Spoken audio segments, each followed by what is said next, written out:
So without further ado, Dan, you want to come and join us? We're so excited to have Dan here. I've known Dan a lot of years, and to be in this field for a long time is not an easy task, Dan. It is not an easy. Some of us are gluttons for punishment. Yeah, right, so. Right. So Dan, I didn't think to say that, but why don't you tell us a little bit about you and how you got into the field and why you're in the field? Just because I think that's very interesting. The Swanson Center's leader really has a big heart and great experience and great organizational skills, and we talked about has come a long way in the last few years, really. So thank you, Jean Ann, for having me on. Sure. I love doing these Tuesdays at 10 because you guys are such good neighbors down the street from us. And, your mission runs very closely with our mission in terms of helping folks in need. And one of the things I really love about LaPorte County is our ability to work together, to collaborate, because some of these problems are big problems. Yeah. And like you said, it takes a village really to try to make a difference in that. And so thank you for having me and the opportunity to talk a little bit about Swanson Center. So you had asked how I kind of got into this. Yeah. Growing up, my dad had always said, you can anticipate changing careers 3 to 5 times. Mm-hmm. That's kind of what you hear out there. Well, I had decided at age 16 that I wanted to go into mental health. Wow. And how that happened was in the weeks leading up to Christmas when I was a sophomore in high school, one of my classmates committed suicide. Mm. It wasn't somebody that I knew very well, but it was somebody at my high school. And as these things tend to happen, another student at a neighboring high school, then within 2 weeks after that, also committed suicide. Mm-hmm. And one of the things that the school corporation decided to do in response to that was to identify kids who seemed to be handling it well, who had some leadership skills and just seemed to be in a pretty good place at the time. Mm-hmm. To see if they would be willing to serve as what they called peer counselors. Oh, nice. And it really was just an active ear to listen to their peers, to kind of be present. And if there was somebody who was struggling, to basically take them by the hand and say, let's go talk to somebody. Let's go talk to the school counselor. Mm-hmm. Let's go find a teacher. And hand them off to a professional. And so my history teacher tapped me on the shoulder and said, Dan, I think you'd be good at this. Is that something that you would want to do? And I said, well, gosh, I don't really know much about this, but I can see how it's impacting the school. Yeah, I think I'll do that. Oh my gosh, what a great story. That is a great story. So at 16, I went through the training and found it such a rewarding experience. I said, this is what I want to do. That is a fabulous story because as a high school counselor who had a suicide in our school, the ripple effect is unbelievable. Yeah. Immediately, short-term and long-term. Exactly. For kids and adults. Exactly. Oh, I bet you played a great role in that. Well, I don't know how great of a role it was, but it set me on my career path. Mm-hmm. Well, when you talk about it takes a village and the problems being really needing the entire community, mm-hmm. and I know people say that all the time, but the fact that the school was proactive enough mm-hmm. to, if you would, systematically involve the healthier, mentally healthier, emotionally healthier students in supporting those that might be in need, that is great thinking. Yeah, mm-hmm. It really was. And I think that it helped a number of kids who were struggling at that time. Yeah. And to kind of help steer them in a more positive direction.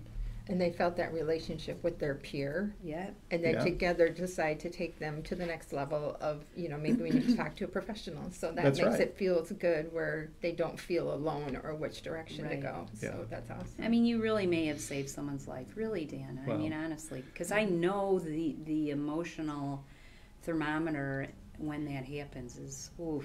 Yeah. It was off the chart. It is. And... Mm-hmm. It almost, not really, but like when 9/11 happened, mm-hmm. and just emotionally people are on red alert emotionally for lots of time after. Well, and we've seen that over the last 18 months or so. Yeah. Right. Yes, and the pandemic. You had the pandemic, you had January 6th. You've had a lot of tension just in society in general. And great point. We see that playing out down the street at Swanson Center every day. Yeah.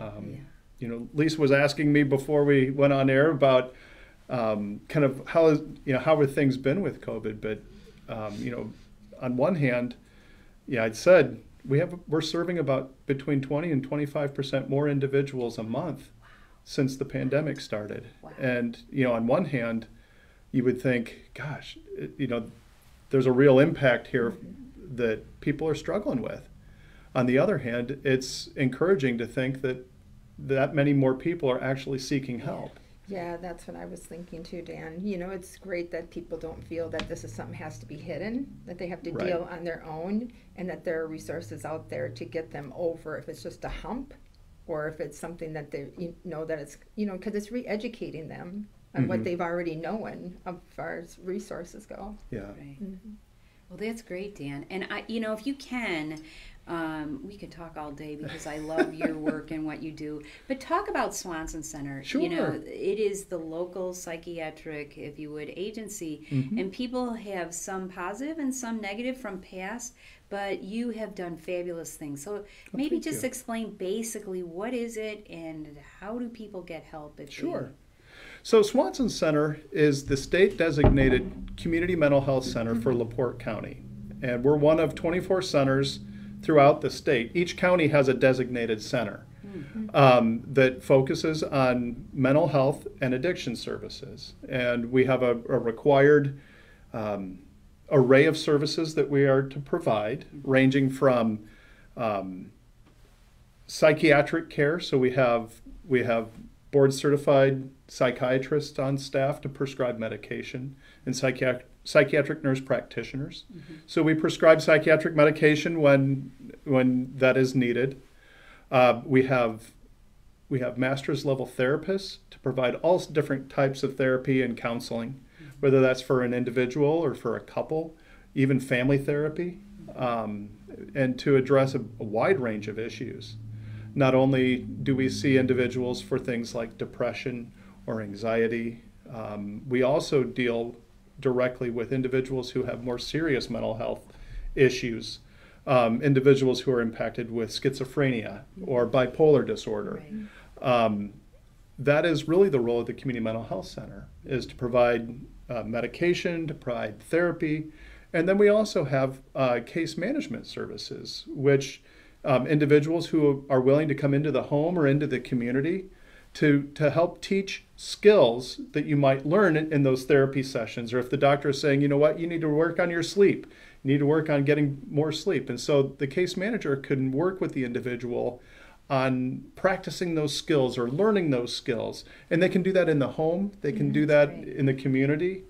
And so we provide all of those pieces to help folks on their journey to becoming more accepting of the issues they're dealing with, as well as the road to mental wellness. Yeah, gosh, that's great, Dan. And just very briefly, for someone who's listening and thinks, oh, I am afraid to call, how do I pay for this? All the blocks that keep people, I'm ashamed. How might you answer some of those questions? Well, I think you, in many ways, Jean Ann, have already answered them. And kind of in the conversation that you and Lisa were having, sitting back and listening, the hardest part about getting help is asking for the help. It's, gosh, what are people going to say? I'm going to see a therapist. What are people going to say? I'm going to see a psychiatrist. But, this time of year, I think of, I probably think too much about the leaves in my backyard and what a task it is to get those all raked up. And it's always better when you have somebody else with a rake helping out. And I think that even seeking support for your mental wellness can be very much the same way. It's not something to be ashamed of. It's not something that you should be frightened of. It's somebody else who's going to pick up a rake and help you rake the leaves up. And so the first step is just to call. Yeah. Or if you have a family member, call on behalf of that family member. And kind of like how I got into the field, take them by the hand and come with. Yeah. That's okay. We welcome that. Yeah. In terms of how to get services, you can call Swanson Center, or we have what we now are calling our open access. We have an access center. And you had mentioned, we've been in the community for over 50 years, and not always has it been very positive. There was a time prior to me starting as CEO where we were averaging over a month just to get in for an intake. Wow. Somebody would call and been having problems. We would say, well, we can get you in a month just to come and fill out the paperwork. Yeah. That wasn't good enough. Yeah. And so we changed how we did it, and we said, just come in. And so we now offer open access, Great. where folks can just walk in and they will meet with a master's level clinician. They will take care of all the insurance paperwork, any of that kind of stuff, but they'll also do your intake, and you're set up for services right away. Yeah. That takes a relief off of people, that they don't have to wait that 2 to 3 or 4, Right. weeks. It's hard enough to call, so when you finally call, you really kind You of, wanna go. because by the That's right. time they call, they're usually Yeah. yeah. And, one of the things that we learned through the pandemic is that it's difficult to get out. Yes. And so we have started retooling that and expanding that access idea. And right now we're currently piloting what we're calling mobile access, where we're utilizing some of that technology of doing telehealth, where we have individuals who are going out into the community with a laptop and a camera, and if they have a secure place, they can go to schools, they can go to hospitals, they can go to churches, Oh, that's so great. and kind of set up. And then if somebody wanted to seek services, they can facilitate that intake via telehealth Nice. right there in the community. Oh, that's great. Yeah. And so they don't even have to come in for those services. Right. Wow. That's the silver lining, right, of the pandemic, that it's forced us to be more creative. That's a wonderful thing. And speaking of the pandemic, or just lastly, if I'm sitting at home again saying, oh my gosh, how am I going to pay for this? Yes. As one of the community mental health centers in the state, it is our mission, it is required that we continue to provide services regardless of the ability to pay. Okay. We accept all insurances. We're paneled with all insurances. We're also a Medicaid and a Medicare provider. So we can provide those services to individuals who are either on HIP or with Medicaid or with Medicare. Great. And if individuals don't have the ability to pay, we're willing to work with them. We have sliding scale, and we even have charity care. Oh, great. So we don't want that to be a barrier to getting the help that folks need. Great. Yeah. Thank you, Dan. Thank you for addressing some of those challenges or blocks for those of us who might want to go get help, but I have hesitant questions. Dan's point is just call, just talk to someone there and ask those questions, and then you can make your own decision. That's right. Given, You mentioned the pandemic, and we kind of all hope it's gone away, but it kind of hasn't. To some degree, I know we're getting better with vaccines and boosters, but can you give us a little bit for stress for parents, Dan? Sure. What have you seen, and maybe a few tips on? Initially we saw a lot of depression in kids, the social disconnectedness. We're social beings. We like being around other folks, and to not have that opportunity really took a negative impact on kids. Yeah.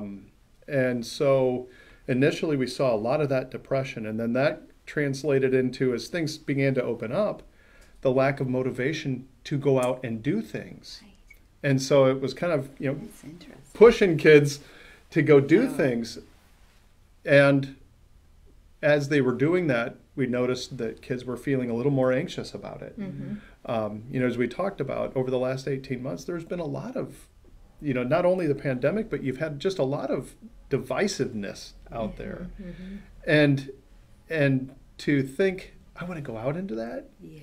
And kids they pick up on those things. Yeah. They're very wise. And so there's been a lot of hesitancy on the kids' part to go out And then what we've seen even beyond that is now we all really got used to seeing folks at home. Yeah. And so we're experiencing an increase, especially amongst kiddos and their parents, of separation anxiety. Man. And it's not just the kids. Yeah. You know, they Right. want to have they want to Yes. have their parent nearby. They want to feel safe Right. in having that. But we're also seeing it from the adults. Right. You know, they're scared about their kids going out. You know, what's going to happen to them? Are they going to pick up COVID? Are they going to bring it home? Are they going to give it to grandma? There's a lot of concern, and so really what we've seen is that general progression from being kind of down in the dumps and really dealing with some of that isolation piece to it gradually moving more into a lot of anxiety. Yeah. Getting out in the world. Yeah. Wow. So that's really what we're seeing out there. Yeah, yeah. And tips for that would be, one, to recognize it, Yes. and two, to call Swanson Center and Absolutely. reach Absolutely. You know, going back many, many years ago when I used to do therapy, out. Yeah. a technique that I had used that I think is helpful now for dealing with any fear is kind of what they call graduated exposure. And that's a fancy way of just saying, I'm just going to take baby steps towards facing my fear. And, you know, you think of in therapy how you would do that with an individual who's afraid of flying. Sure. You start with just maybe showing pictures of airplanes Yeah. or just talking about flying. Right. And then when the person starts getting anxious, then you practice relaxation skills. And you teach those skills, deep breathing, mindfulness, those things. Yeah. So when you see the person starting to, Ah.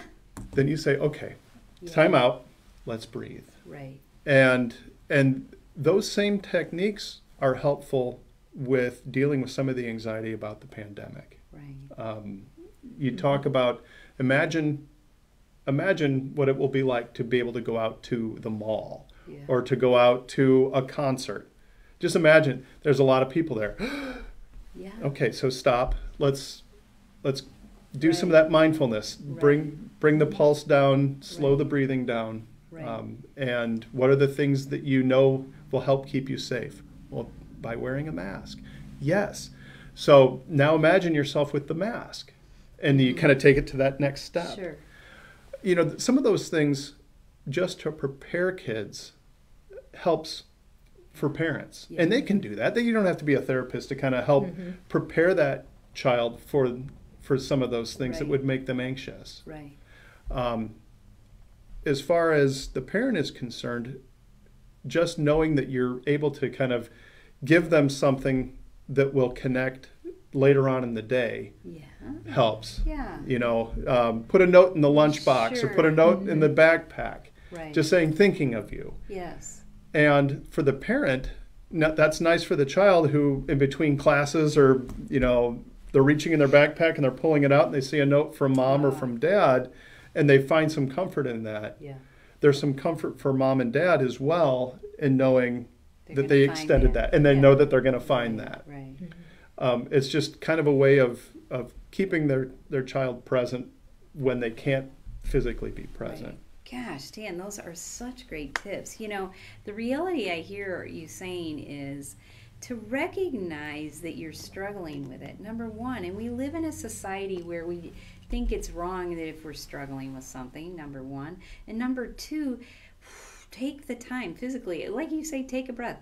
Take the time to understand what your anxiety is or your depression or Yes. whatever around this issue or any issue. And, you know, being aware and awareness that you're struggling is a lot. And how nice it is to hear that Swanson Center and, you know, Dan in his practice years ago and present day therapists on staff there can walk you through these, you know, take baby steps, help you understand what's really behind. When you talk about separation anxiety, you know, I was such a little homebody when I was little, like, you know, kindergarten, I can remember screaming getting my mom pulled away from Yeah. me. I mean, that emotion real. is It's like real. Yeah. It is real. Yeah, so when you talk about these kids going back into school and separating from their parents, or for the parents, the children separating from them, yeah, that is very real. So to one, recognize it, then to reach out if you're not dealing with it yourself. It's just so nice to know you're there, Dan, really. Thank you. Yeah. And lastly, or kind of would be, maybe before we talk about holiday stuff, would be parent tips on mental health. Let's just say the beginning of school, we all know for parents and children, there's always a lot of anxiety. Sure. Getting acclimated, pandemic, no pandemic, it's just hard. Mm-hmm. But what do you tell a parent who, if their teenager seems unusually depressed, or they're experimenting with drugs or alcohol, when do you reach out? When do you think, oh my gosh, this could be a real issue, be it a mental health diagnosis or Sure. just things have gone off the rails? Well, one of the things that Dunebrook knows very well is the power of prevention and the power of early intervention. And so I think that we can take a lesson from you all in that the sooner that you have a concern, ask about it. Yeah. Talk to your pediatrician. Ask Nice. the teacher. It doesn't have to be a mental health professional, but just to ask about that, to say, hey, I've noticed my kid's been sleeping a lot more than they usually do. And when they're awake, they just kind of seem to be a zombie going through the house. Is that normal? Right. It's okay to ask those questions, and you don't have to call Swanson Center to ask that question. You can ask your pediatrician or ask a teacher. Right. That's great advice. That, I think that the sooner that you start asking questions, because some of this is normal. And, I think part of the balancing act with all of this right now is we're all human. Yeah. We all have emotions. We all experience all of these things. And especially during the pandemic, we're all struggling. Yeah. I know personally I've struggled through the pandemic. There are certain emotions that are connected with all of this that kind of end up on steroids.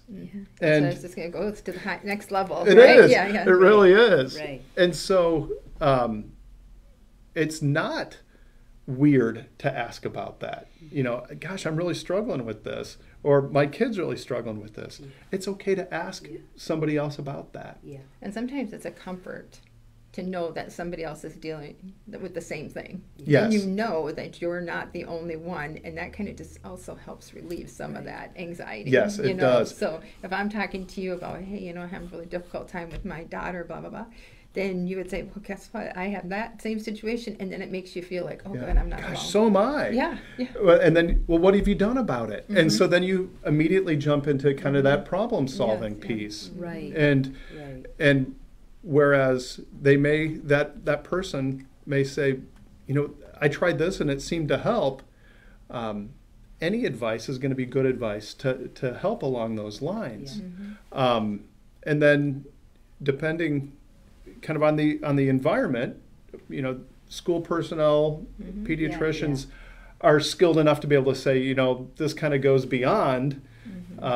Maybe you would want to talk to somebody about that, somebody dedicated, somebody who's not a family member or whatnot, and they might be able to steer you in the right direction. That is great advice. I remember being, again, in the school system, and a parent would ask me, and then I'd go to the child's, say, trusted teachers and say, are you seeing anything? And it would be so beneficial, instrumental, because they would either say, really, I'm not seeing anything, or, I didn't want to say anything, but for the last 6 weeks, they've been falling asleep in class, or anxiety with other kids, or, at all age levels, whether they're kindergarten or senior in high school. So that kind of information, that's great advice, Dan. And then get them, checked out by a physical, MD, but emotionally, what else is going on? I have to say, I don't know if you've heard of this new series. It's a show. I don't know, what do you even call them anymore? Then it's not a movie. It's not. It's called Dope Sick. Have you heard of it? Yes, I have. Oh, my goodness. Dope Sick. And it is about OxyContin, and it's called Purdue Farm, the company. Purdue Pharma. which is still in gear, but how they marketed that medication and really gave medication management a bad name because they, it was a greed situation from the company, it was. And they marketed to doctors and how and I can remember that, having recently had a knee surgery, and we have addictions in my family, so I was very well aware of the possibility of relying on pain medication too much. It scared me a lot. And actually, one weekend when I really pulled back, it was not a fun weekend. Right. A lot of anxiety. Yeah. So, but if you're not aware of that, so, not only can you have just general anxiety or depression or pandemic anxiety or depression, there's these serious things that happen in our society that we need to be aware of. One is medication management. Yes. And if you, that movie, that show, Dope Sick, is very interesting to see. I recently read a book on that same topic called The Empire of Pain, which is about the Sackler family and Purdue Pharma and how they really marketed OxyContin as being, this is the long-term solution for pain management using additional doses. Well, yeah, and additional doses of a highly addictive medication. Right. But if the average bear doesn't know that, it would have been very easy. And I'm worked in addiction centers, worked for psychiatric. Family alcoholism. I get addictions, so it would have been very easy for me to get hooked, very easily. So, Dan, I just think Swanson Center does such. Oh my gosh, you're such a wonderful resource.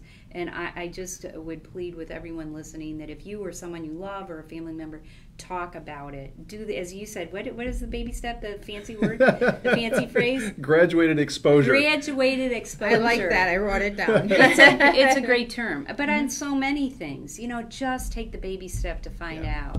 And you'll see that going to, Swanson Center or asking for help is not some horrible thing. Is it perfect? Do we have problems in our organizations? Yes. But keep asking till you get, I always say, people I'd see in my practice, if you had counseling and was it a good or bad experience, and sometimes it was a bad experience. Well, tell me about that, and how can we make that not happen this time? That's right. Yeah. So it's not a perfect science, just like medicine. Exactly. It's not a perfect science, but you have got to take that graduated exposure and ask, because it can be life-changing. Yeah. We don't really view the help that we provide as being the person sitting across the desk from you. We prefer to think of it as the person who is walking alongside you. Yes, that's a partnership. A partnership, exactly. And if you think of, going for a hike with a friend, and you're just having a conversation, you might be you ask some questions and get some feedback. It's somebody who is walking alongside you, not somebody who is telling you what to do. Or exactly. It is a partnership. In other words, the client has to take responsibility too. Exactly. For where they want to go. Yeah, not everyone gets. And it's a journey, not a destination. We always think that there's a destination that we have to get to, but life is a journey, and we're going to just kind of move along here. And, exactly. That's hard sometimes. It is, because we want it fixed. And we want it fixed now. We want it instant fix, because that's the way we live now. But you just kind of go through the process, and you don't know what you're going to find when you go along with it. So. And with regards to that instant fix. Part of what we want to encourage is celebrating along the way. Yes. You don't have to have it all fixed, but gosh, you made a good decision. Let's celebrate it. Yes. Exactly. Yeah. And by celebrating can make you more positive and confident to move forward. Exactly. Yeah. I like well, that Dan, too. What a delight. Oh my gosh. Thank you so much, Dan Peck. And thank you to Swanson Center for all they do. Megan, thank you for your help, and Lisa. We didn't get to holiday stress, but just think about everything Dan said and throw it in there. I think October, end of October here, it is around the corner. And I think talk about prevention. If you think about the holidays and what makes you anxious, whether it's spending money or who are you going to be with, or what are you going to do with your time. Be preventive. Document that. Talk about it with your loved ones, and what do you want to see happen? And what are some of the pitfalls? Same with mental health, What do you want to see happen, and how do you get the answers for that? Yeah. You call Swanson Center. There you go. And find out. And as Dan said, really, all the people in your life, whether it's your work associates or school for your children or friends, family, ask those questions. So anything else, Dan, you can think of that... I really can. Okay, all right. That's wonderful. Miss Lisa, anything? No, not at all. Do we have any questions? All right. Well, I see the sun shining. That's nice. Even though it's freezing cold out, we got to bundle up now. So everyone, have a wonderful week. And as Dan said, the world's gotten a little, what's the word? I don't know. But, yeah, we need to be that light